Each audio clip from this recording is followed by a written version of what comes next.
una fecha muy especial, no porque es Halloween, que se celebra ese día, no por el cumpleaños del pastor, que también es ese día, no es propaganda, ni mensajes subliminales.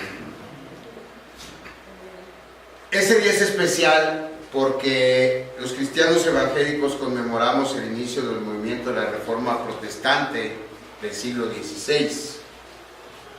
Curiosamente, el motivo que hace especial a este día es desconocido por muchos, incluso por muchos cristianos evangélicos. Pero el 31 de octubre de 1517, Martín Lutero inició en Alemania, más concretamente en la ciudad de Wittenberg, un movimiento religioso que pretendía reformar a la iglesia, nunca dividirla, y que sin embargo terminó por hacer esto último y hacerlo para siempre. Este movimiento es el que se conoce como la Reforma Protestante del siglo XVI y dio origen en última instancia a las iglesias que hoy se conocen como iglesias evangélicas o iglesias protestantes, de las que nosotros formamos parte. Ahora, si nos preguntamos ¿qué diferencia hizo la Reforma? ¿Qué fue lo que reformó la Reforma? ¿Qué distingue a las iglesias reformadas o evangélicas o protestantes de la Iglesia Católica Romana? No es solamente, por ejemplo, que nosotros no nos persignamos o no nos confesamos delante de un sacerdote. Tampoco que en nuestros templos no haya imágenes, o que no veneremos a santos ni a la Virgen en ninguna de sus representaciones. Lo que distingue a nuestra fe de la fe romana es el mensaje que primero conquistó el corazón de Martín Lutero y el resto de los reformadores, y los hizo luego proclamarlo hasta donde más pudieron en su entorno. En cada ciudad que ellos tenían su influencia, estos reformadores proclamaron ese mensaje, que primero, repito, conquistó el corazón de Martín Lutero, y luego cuando él empezó a proclamar, alcanzó a más gente, más dirigentes eclesiásticos. Y así Lutero en Alemania, y luego Calvino en Suiza y en Holanda, William Tyndale en Inglaterra, empezaron a esparcir este mensaje. Un mensaje que luego, por la providencia de Dios, pudo trasladarse a nuestro continente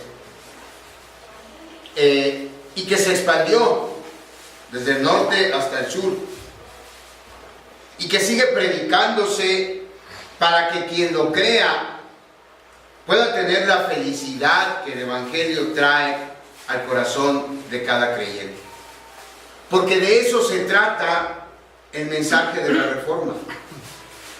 El correcto entendimiento del Evangelio, que hace feliz y gozoso al que lo recibe y lo cree. Pero entonces, la Iglesia Católica Romana no cree correctamente el Evangelio. No es, hermanos, y nunca ha sido nuestra intención polemizar, ni menos atacar. Así que el sermón no se trata de señalar a nadie, ni de apuntar a nadie. Se trata de que veamos a continuación de qué está hecho, de qué se trata este mensaje, meditar en él. El mensaje de la Reforma está directamente relacionado con nuestra felicidad. De eso se trata el sermón. Y de que lo entendamos, porque es importante que lo entendamos y que nos lo apropiemos y que luego lo proclamemos, y que el Evangelio siga expandiéndose para que más gente pueda llegar a él y creerlo y ser feliz. De eso se trata. Que vamos a orar y después seguimos. Padre, en el nombre de Jesús te damos gracias por esta oportunidad que nos das de acercarnos a tu palabra para aprender de ella. Ayúdanos, Señor, a ser claros al exponerla, a buscar tu gloria, a buscar la edificación de tu gente. Concédenos esa gracia, permite que tus hijos puedan recibirlo como de parte tuya y que finalmente, Señor, podamos comprender que lo que quieres tú es nuestra felicidad. De tal manera nos amaste que entregaste a tu Hijo para darnos vida eterna. En su nombre precioso oramos y te damos las gracias. Amén. En los tiempos de la Reforma, allá por los 1500, a principios de los 1500, ir al cielo era una posibilidad para los miembros de la iglesia. En ese entonces era una sola iglesia. No había esta diferencia de iglesias católico-romanas y iglesias reformadas. Era una sola iglesia. Entonces quien asistía a la iglesia tenía la posibilidad de ir al cielo, pero también de ir al infierno. La iglesia no aseguraba la salvación. Uno podía ser lo suficientemente justo, o podía intentar ser lo suficientemente justo y participar de los sacramentos. Podían darle a las personas un empujón, pero nadie podía estar seguro de ir al cielo. De hecho, siquiera pretender tener esa seguridad era considerado como un acto de orgullo, porque al final de cuentas, ¿cómo alguien podía considerarse suficientemente bueno para con Dios? De tal manera que Dios le permitiera entrar al cielo. Lo mejor que alguien podía esperar era sufrir un tiempo los tormentos del purgatorio para poder luego llegar al cielo. Así vivía la gente creyente de ese entonces, tratando de hacer los suficientes méritos en su vida y esperando lo mejor para ellos cuando les tocara su turno de morir. Pero hubo un hombre que se negó a conformarse con eso.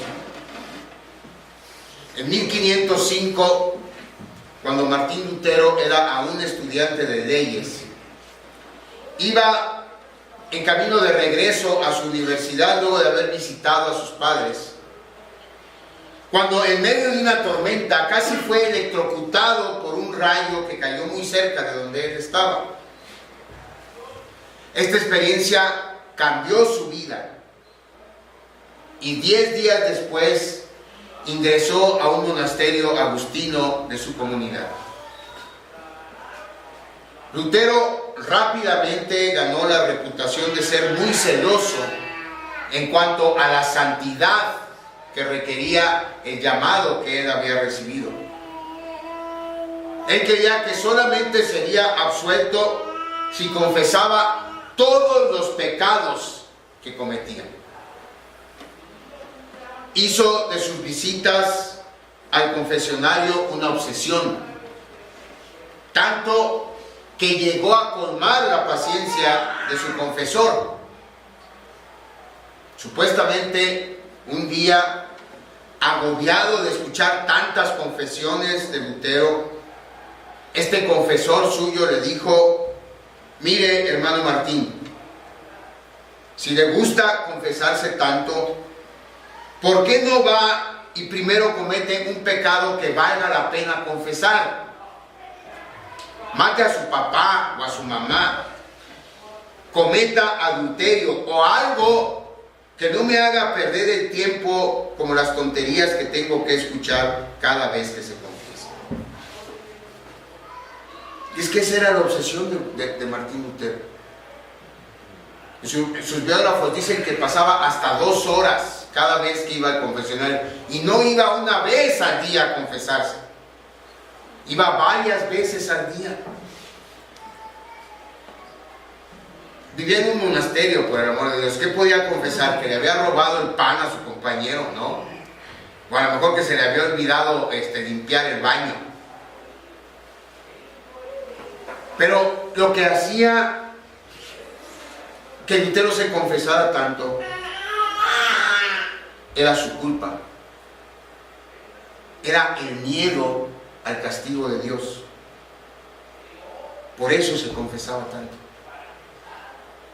Pero a pesar de esto, a pesar de haber hecho de la confesión una obsesión, no podía encontrar ningún descanso ni gozo para su alma atormentada. En 1512, cuando tenía 26 años, fue enviado por el monasterio en donde estaba a realizar estudios bíblicos en la Universidad de Wittenberg, en Alemania.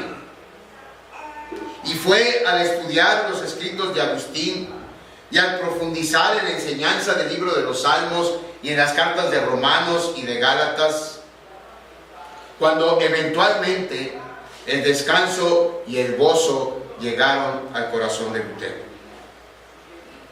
Y ese gozo que llegó a su corazón al descubrir una justicia que él desconocía hasta ese momento, fue el que lo motivó a dar a conocer esa justicia a las generaciones por venir. Antes de eso, Lutero entendía la justicia de Dios solamente de una manera: el estándar por el cual Dios nos declaraba culpables a todos por pecadores y nos condenaba al infierno. Eso entendía Martín Lutero por la justicia de Dios. Así lo habían enseñado y así lo había entendido. Por eso declaró después que odiaba, literalmente odiaba, la justicia de Dios. La afirmación que Pablo hace en Romanos 1:17 de que el Evangelio revela la justicia de Dios le parecía una burla a Martín Lutero. No podía entender cómo eran buenas noticias el Evangelio. Eso es lo que significa, buenas noticias. Él no podía entender cómo el que un Dios justo enviara pecadores al infierno pudieran ser buenas noticias. Simplemente no lo entendía. Yo no amaba a ese Dios, confesó Lutero. Yo odiaba a ese Dios. A ese Dios justo que se deleitaba en castigar a pecadores en el infierno. Hasta que Lutero entendió que la justicia de la que Pablo habla en Romanos 1:17 no es la justicia intrínseca de Dios. Es decir, Pablo, cuando habla de la justicia de Dios en Romanos 1:17, no se está refiriendo a Dios, ya que Dios es justo. Romanos 1:17 se refiere a una justicia que Dios nos regala a los hombres y mujeres cuando la recibimos por fe. Si no es la justicia que tiene Dios, es una justicia que viene de parte de Dios. Busquen por favor Romanos 1:17 para que vean a qué nos estamos refiriendo. Romanos 1:17.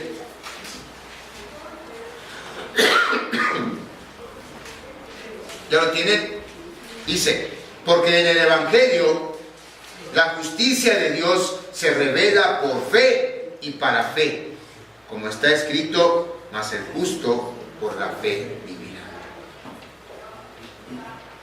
Romanos 1:17 significa que Dios nos regala la justicia perfecta de Cristo, mientras Cristo lleva en su persona el castigo que nuestra injusticia merece. De eso habla Romanos 1:17. A esa justicia se refiere Pablo. La justicia de Cristo que Dios nos regala por fe. Cuando creemos que nosotros hagamos lo que hagamos, no vamos a poder satisfacer a un Dios justo.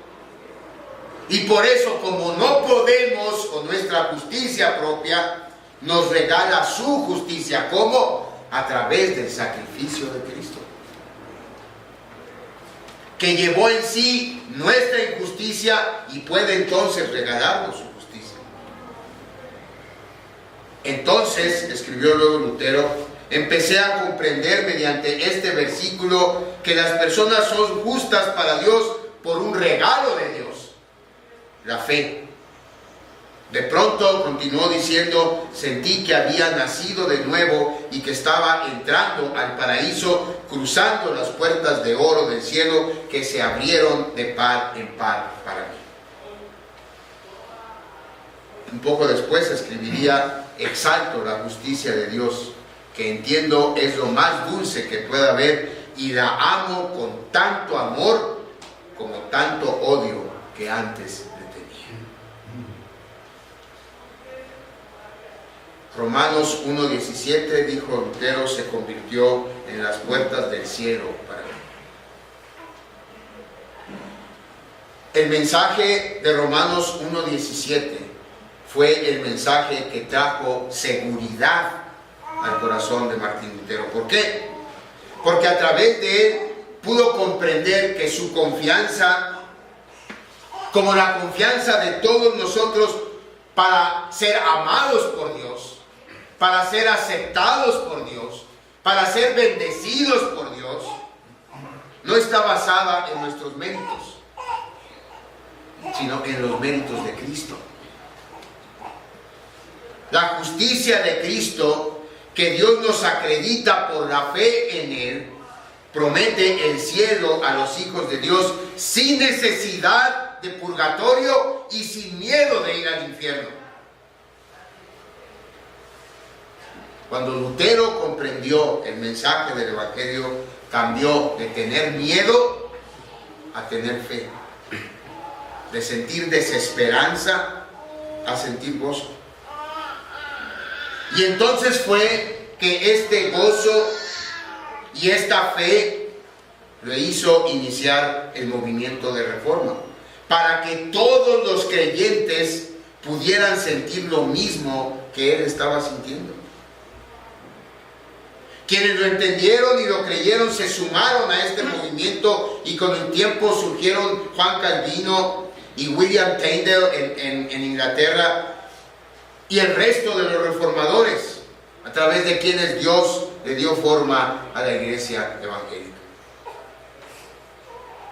Evangelio, hermanos, es una palabra griega que significa buenas noticias, gozosas noticias, noticias que hacen al corazón cantar, bailar, brincar de alegría y de felicidad. Después de haber resucitado, nuestro Señor ordenó a sus discípulos que anunciaran ese evangelio, esas buenas noticias a todo el mundo. Lo último que el Señor les dijo a sus discípulos cuando estaba siendo tomado de esta tierra al cielo fue: ir por todo el mundo y predicar el evangelio. Ese fue el encargo del Señor Jesucristo, para que por ellas todo aquel que las creyere recibiera los beneficios que el evangelio trae. ¿Cuáles son esos beneficios? La vida de Cristo, mediante la cual Él conquistó la muerte para siempre. Su justicia, mediante la cual Él conquistó el pecado. Y su salvación, mediante la cual venció para siempre la maldición del infierno y abrió de par en par las puertas del cielo para todo aquel que crea en ese evangelio. ¿Qué mejores noticias podemos escuchar todos nosotros tan dados a pecar? Y como somos tan dados a pecar, y debido a que Dios nos va a llamar a cuentas a todos, estamos en un inminente peligro de ser condenados a causa de ese pecado. ¿Cómo no estar alegres y encontrar un consuelo real para nuestros corazones atormentados si creemos que es cierta esta maravillosa noticia? Y lo maravilloso es que esta noticia es cierta, que es tan terrible el castigo para quien desobedece y no es justo delante de Dios, que Dios no pudo soportar condenarnos y por eso prefirió llevar en su persona el tormento que nosotros merecíamos.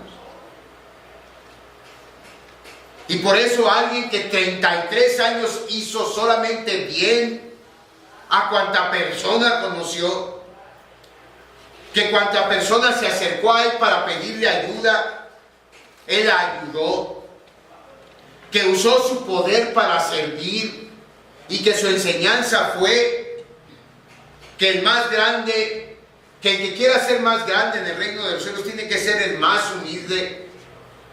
Y que el que quiera enseñorearse tiene que servir a los demás.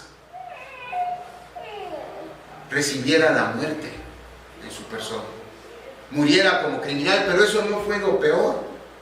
Sino alguien que obedeció perfectamente la ley de Dios por 33 años. Alguien que cometió o que no cometió ni un solo pecado, recibiera en su persona el pecado de todos nosotros. Eso fue lo que Cristo tuvo que soportar por ustedes y por mí. Entonces, ¿cómo no estar alegres y encontrar un consuelo real para nuestros corazones si creemos que es cierta esta noticia? Ese es el mensaje de la Reforma. Y ese es el mensaje que hace distinta nuestra fe a cualquier otra fe en todo el mundo. El Evangelio no es una instrucción para hacer cosas que nos hagan justos y poder ser amados por Dios. El Evangelio no es eso. El Evangelio son las noticias de que Cristo ya hizo todo lo necesario para que seamos justos delante de Dios y por eso seamos amados por Él. Un mensaje que necesita seguir siendo predicado, que necesita seguir siendo escuchado, porque no solo nos sirve para tener asegurada nuestra absolución en el día del juicio, sino que nos permite establecer nuestra identidad hoy. Es decir, el Evangelio nos da una bendición a futuro, porque sabemos que cuando nos toque la hora y nos tengamos que presentar delante de Dios, y Él nos pregunte, ¿por qué tengo que dejarte entrar a mi cielo? Lo que vamos a decir, por mí nada. Por lo que yo hice, no tienes que dejarme entrar. No he hecho nada para merecer. Pero hubo alguien que lo hizo por mí. Y yo creí en Él. Y Él es el Señor de mi vida. Nada más por eso. Y nos permitirá entrar a su cielo. Pero eso es nuestra bendición a futuro. ¿Cuál es nuestra bendición hoy? Que tenemos una identidad en Cristo. ¿Quiénes somos? En los estudios de los jueves hemos aprendido la enseñanza de Gálatas 3, del 26 al 29. Eso es lo que somos. Busquen por favor. Gálatas 3.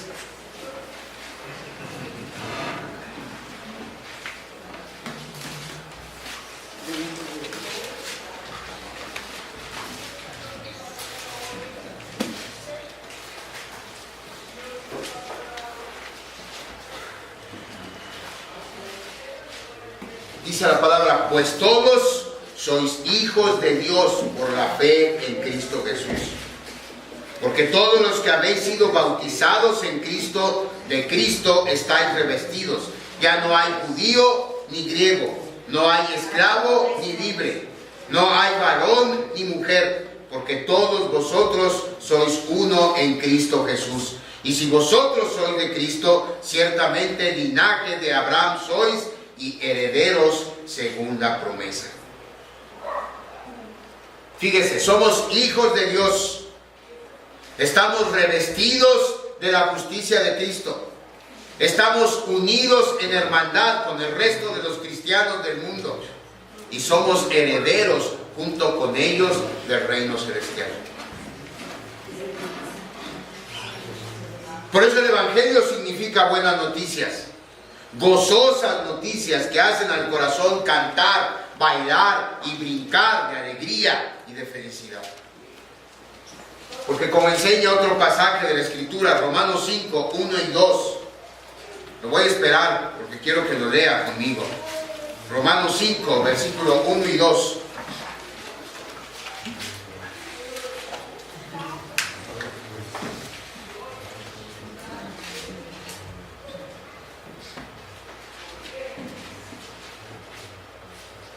Vamos a leerlo todo, ¿sí? Justificados pues por la fe, tenemos paz para con Dios por medio de nuestro Señor Jesucristo, porque también tenemos entrada por la fe a esta gracia en la cual estamos firmes y nos gloriamos en la esperanza de la gloria de Dios. Así que hoy, hermanos, cuando celebramos 501 años del inicio de la Reforma, nos podemos unir a Martín Lutero, a Juan Calvino, a William Tyndale y al resto de los reformadores, porque igual que ellos podemos cantar, podemos bailar, podemos brincar, podemos estar alegres y felices desde el fondo de nuestro corazón. Y en gratitud debemos hacer lo que ellos, proclamar este evangelio, un evangelio real de nuestra justificación solo por fe en Cristo, en nadie más. Nadie más murió por nosotros. Nadie más sufrió el castigo del infierno por usted y por mí. Nadie más vivió una vida perfecta para entregarla como sacrificio por ustedes y por mí. Nadie más. Para que quienes amamos y aún no lo han recibido, por eso tenemos que proclamarlo. Para que quienes amamos y aún no lo han recibido también puedan cantar, también puedan bailar, también puedan brincar de alegría y de felicidad. Porque únicamente justificados pues por la fe, tenemos paz para con Dios por medio de nuestro Señor Jesucristo. Ese es el mensaje que celebramos. Ese es el mensaje que nos hace feliz. Ese es el mensaje que nos hace diferente. Ese es el mensaje que nos da identidad, que nos hace hijos de Dios, que nos hace ser justos delante de Dios y que nos hace ser hermanos con el resto de la cristiandad y que nos hace esperar la gloria del cielo cuando nuestro Señor regrese para establecer su reino de una vez y para siempre. Estemos felices, estemos alegres, cantemos, brinquemos. No se amargue, hermano. Un cristiano amargado es una contradicción. Problemas hay, pero tenemos un Dios que es más grande que cualquier problema. Días nublados va a haber, días lluviosos va a haber, pero Él es nuestra sombrilla, Él es nuestro refugio, y Él nos va a dar también muchos días soleados, porque nos ama, más allá de lo que nosotros podamos imaginar. Vamos a orar. Padre, te damos gracias por tu amor, por tu misericordia, porque nos amaste tanto que entregaste a tu Hijo por nosotros. Ayúdanos a comprender este mensaje, a apropiárnoslo y a proclamarlo. De tal manera, Señor, que los que no lo conocen todavía puedan escucharlo, puedan con nosotros cantar y bailar y brincar de alegría, porque somos amados por ti. En Jesucristo, nuestro Salvador y nuestro Señor, oramos y te damos las gracias.